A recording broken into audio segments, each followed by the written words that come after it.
Okay, so today we are going to be talking about romance, specifically romance in non-romance books. I do have a video coming where I will talk a little bit about romance books because I have a video about books that I liked that are outside of my normal reading taste, but that's not today. No, sir. Today we are specifically talking about books in, let's say, the fantasy genre.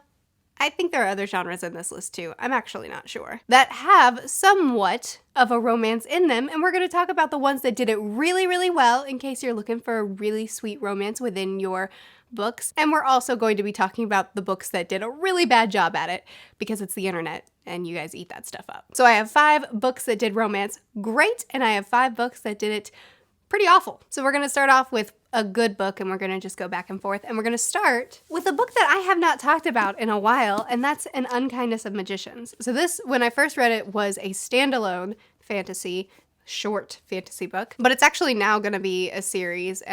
Book 2 should be out this year, I think. This is kind of described as the adult Harry Potter, which I see, but don't agree with. So this follows, I'm going to attempt to do it without reading the description, even though it's been a minute since I've read this. This follows the unseen world, which exists apart from, the Muggle world. They don't use the word Muggle. I'm being dumb now. And in the unseen world, there are a bunch of houses within the magical community.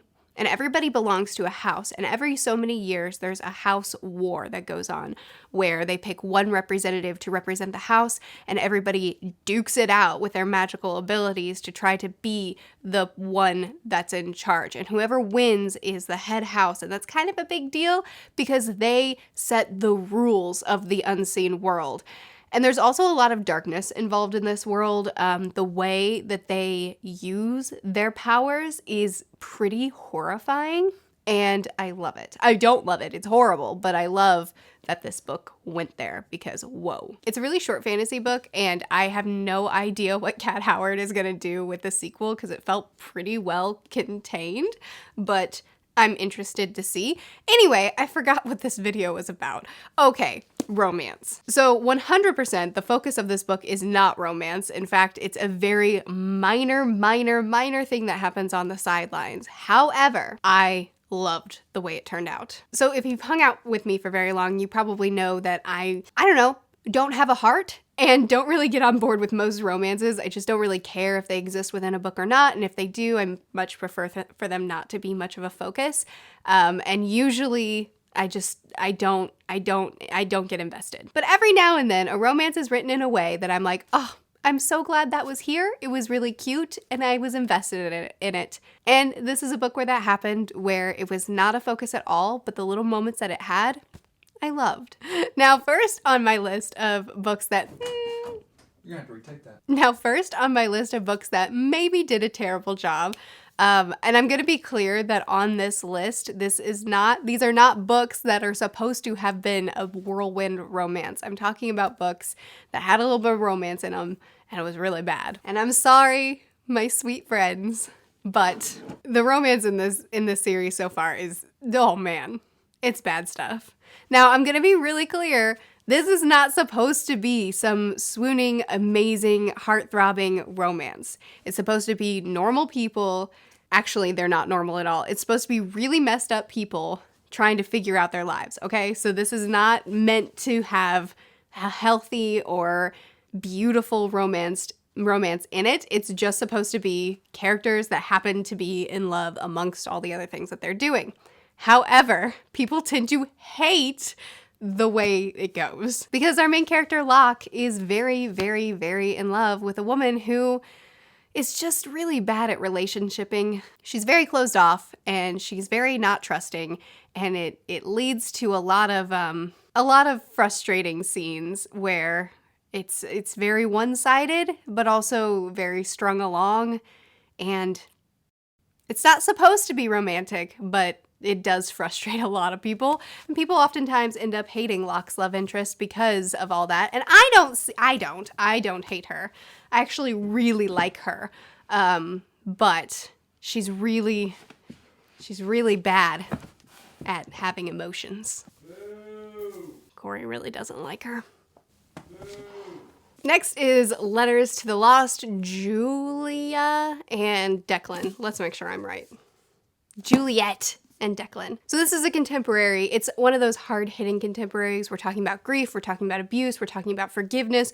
We're talking about a lot of stuff in this duology, but specifically Letters to the Lost, but I liked them both. So it's a hard-hitting contemporary, but it also does have a focus on romance, so maybe it doesn't belong on this list, but hey, it's my list, so I'm doing it. And this is one of the few books where it is about something heavy, but romance plays just as big of a role, and I loved it. It was just really, really cute the way the relationship plays out, the way they fall for each other, get to know each other. It's just sometimes an author writes relationships in a way that connects with you, and Brigid Kimmerer seems to be one of those authors for me. Okay, let's go on the same theme. I have some books that actually did try to have a cute romance and they failed, but let's just go with the same theme as Liza Block Lamora first.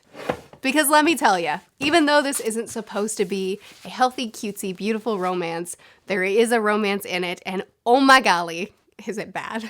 So this is kind of a similar situation where Kvothe is just like ridiculously in love with this woman, and she has issues. So she plays this sort of cat and mouse game with him where she strings him along and expects him to stay on the hook, but she'll give him nothing. And much like the relationship in the Liza Block Lamora, if Kvothe does anything mildly wrong or says anything mildly wrong, she's gone. But she'll eventually come back because she wants him on the hook. It's not supposed to look romantic, but it is a romance sort of happening within the story, and it's terrible. And I would just love for it to end. Now, it's true that Kvothe does go through this evolution where every single woman in the story throws herself at him, as seems to be pretty typical for a lot of fantasy books with a male protagonist, but she's always around. She's always his main squeeze, and she's always horrible. Again, I feel like I need to reiterate, I know that the author wasn't trying to make this a beautiful romance. I'm just talking about, there is romance in the book, so I'm talking about it, dadgummit. All right, next I'm going to talk about a current read, and that is Rage of Dragons. At the time that I'm filming this video, I'm halfway through the book.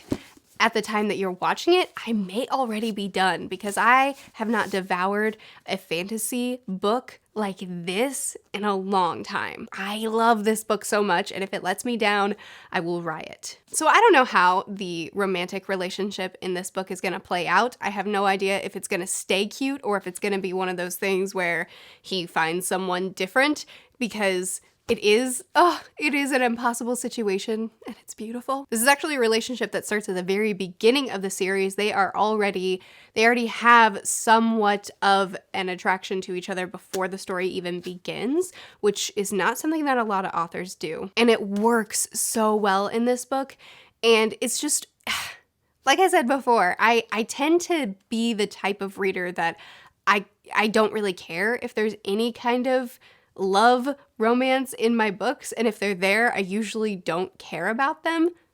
But in this one, man, from the very first scene with the two, I just thought that they were so cute together, and I love their interactions, and I love their relationship as of the first half of the book, and I feel for them and their dilemma in their situation, and every time they get a scene together, I'm eating it up, which is so uncommon for me, and I love it when I get this feeling. I love it when a couple connects with me on this level that I look forward to when the couple is together. Let's talk about another recent read, and that is The Starless Sea. So The Starless Sea, one of the sub-genres for this book, is romantic fantasy.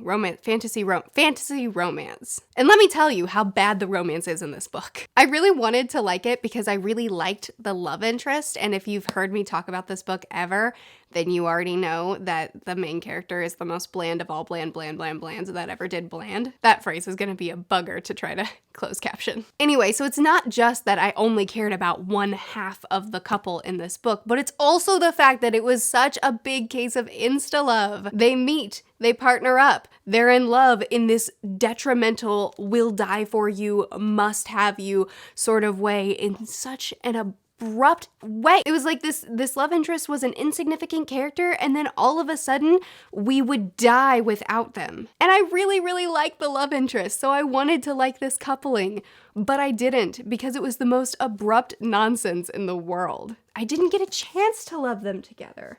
Okay, this is a weird one. I may change my mind because I'm gonna be rereading this series really soon. But this is one that grew on me. And I'm not gonna do spoilers, but I would like to. But if you don't wanna know anything about the Stormlight Archive, then move forward.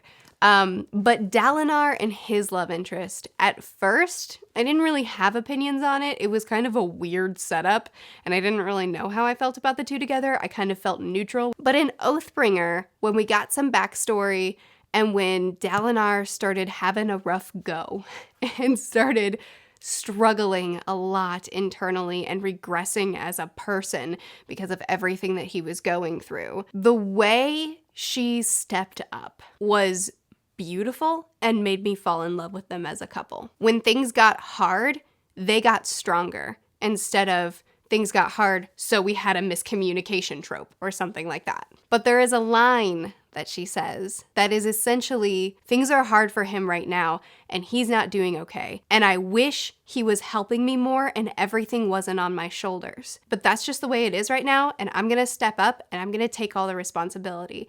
And someday down the road, I'll need him to do that for me, and I know he will. And that's okay, because that's just what it is being a couple. I really paraphrase that. But man, I loved that line. Okay, moving on to another fantasy series that has some romance in it, and I don't like it. Wheel of Time. I have read 7 of these books, and there's a lot that I love about these books, and there's a lot that I don't. And one of the things I happen to not love is romance. And there's a lot... Romance is not something that Robert Jordan makes any attempt to be good at, in my opinion, but it still is something that he incorporates a lot in his books. He really likes his characters to get together and be deeply and madly in love, but he doesn't like writing it, it seems, so he just makes them together. Characters are just abruptly in love with each other, and someone will declare their love, and I'm just like, where did that come from? And the diehard Wheel of Time fans, I happen to be buddy reading this series with someone who is a diehard fan, and the diehard fans will tell me every time I say that was abrupt and uncomfortable, will tell me, no, there are scenes that led up to it. You just have to really, really, really look for them. And I guess if you've read the series through a couple times and you know the relationships are coming, then you can kind of see those subtle things. But honestly, it's not enough. It seems like there's only one couple in this entire series, and this is a massive cast. There's only one couple that I'm actually invested in, and they get the least page time. And then everybody else, I'm just like, I don't like this pairing. It didn't make sense to me that they got together. What is happening right now? There's a lot that I love about this series, but also romance ain't one of them. This next one is going to be a little bit controversial, and I'm going to need to do another spoiler tag. So if you haven't read or are tired of hearing about Harry Potter, jump to this point. There are a lot of relationships that I don't love in this series. Lupin and Tonks didn't make sense to me, but I accept that because they were supposed to develop off-page, so it's fine that I didn't watch them develop. Hermione and Ron, I know a lot of people don't like that I don't like them together, but I don't like them together. I don't like them as a couple. However, we are in the relationships I liked section of the video. And I liked Harry and Ginny. I know a lot of people say that they were abrupt and didn't make sense, but hard disagree. I know Rowling changed her mind and she initially didn't plan on this pairing and decided to do it later on. And I think that that does show. I wish that we had more build-up than we had. I wish that they had started liking each other in book 5 and then got together in book 6. But despite it being a little bit more rushed than I wanted, I still really like them together. We got to see them as friends and really used to being around each other, and it was a really sweet friendship, and Harry got used to having her around, and he really liked her. We also saw Ginny come alive and become this awesome character that I love so much. And honestly, I think that they work really well together. I think that their personalities complement each other quite well, and I really like this pairing. I know that a lot of people say that it was abrupt and came out of nowhere, but I actually thought, despite me wishing that it started earlier and we got more buildup, I think the buildup was executed really, really well, and I like it. And we are going to end this video on another, this one's not controversial, it's just very split down the middle, and that's gonna be A Curse So Dark and Lonely. So this is a Beauty and the Beast retelling.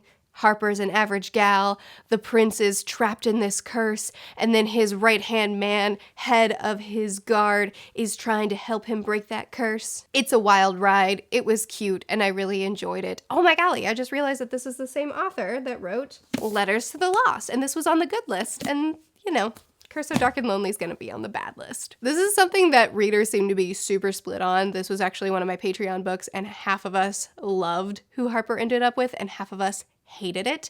I personally felt like Harper had way more chemistry with someone else in the book than the one that she ended up with. And this is one of the few situations where I was actually really invested in the romance, and I shipped the wrong ship. And I'm still mad about it. So there you go, there's a whole bunch of books that did romance. Some of them did it well and some of them did it poorly. I intentionally did not talk about books that actually have romance as a focus. I just talked about books that happen to have some romantic subplots and how did they do.